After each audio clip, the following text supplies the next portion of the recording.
Hey everyone, I'm Gabe Gottlieb. Thanks, Christina. As Christina mentioned, co-founder, CEO of Pathmatics. It's great to be here. And so I'm going to be sharing some trends that we're seeing in social through our social panel. We've got some really interesting data that I'm going to share. So quick background on us. We're based in Los Angeles, where we provide advertising intelligence across digital. We cover all digital channels, but we recently launched a Facebook mobile social panel that we're really excited about. It's a panel of roughly 200,000 monthly active folks in the US across iOS and Android. They opt in, and then we passively monitor what ads they see on Facebook. So it's a large mobile opt-in panel, and we measure specifically Facebook and specifically paid advertising on Facebook.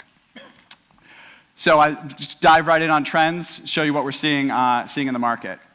So first off, who's spending on Facebook and who's skewing their spend towards Facebook? So this chart is a channel mix, and I know the bars might be kind of small and hard to read, but essentially the dark green on the left is folks share on Facebook versus other channels. And so you can see, for example, dating and political really heavy on Facebook relative to other channels.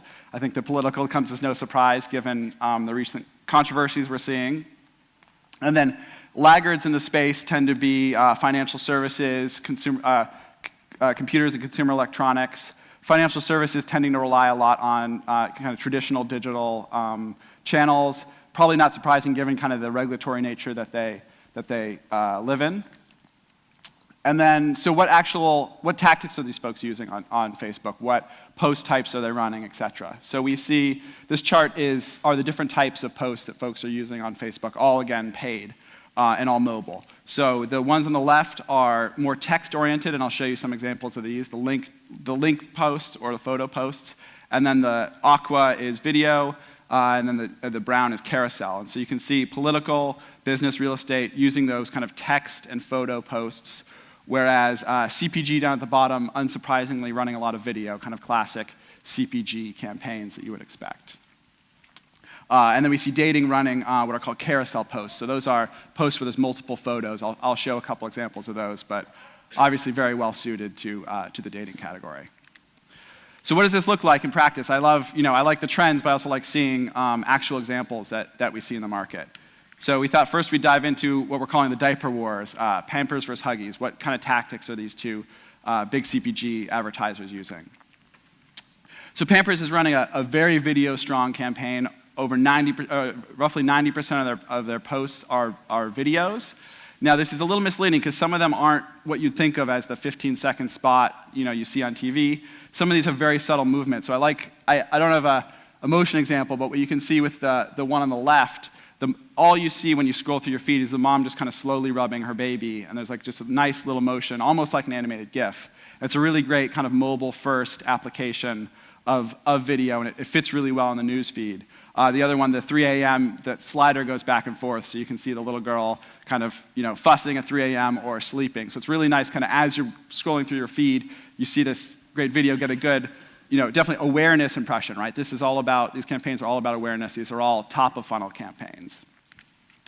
We look at Huggies. Their mix is a little different. So Huggies is running essentially 50-50 video and text and photo posts, and their text and photo posts are a lot more lower funnel. So you see the shop now call to action at the bottom. You see kind of more talking about the attributes of the product, really trying to drive actual checkout and e-commerce activity.